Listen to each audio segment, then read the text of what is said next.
Welcome.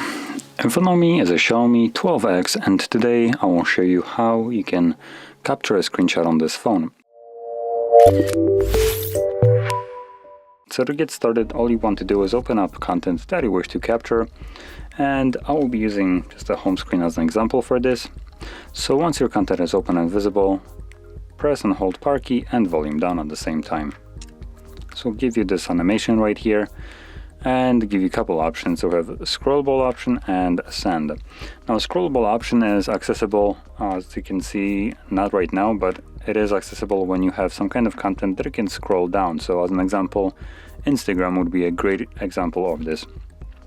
When you press on this button, it will start scrolling down, creating a longer version of an image. Now you can stop it at any point by tapping on a screen, or you can just grab it yourself and then scroll down however far down you want and then simply save it. But I'm just gonna touch upon this one, so there we go.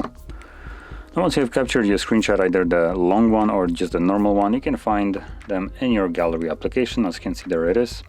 Also in the albums, it will create a screenshot album, which obviously will contain a screenshot. So there we go. So if you found this video helpful, don't forget to hit like, subscribe, and thanks for watching.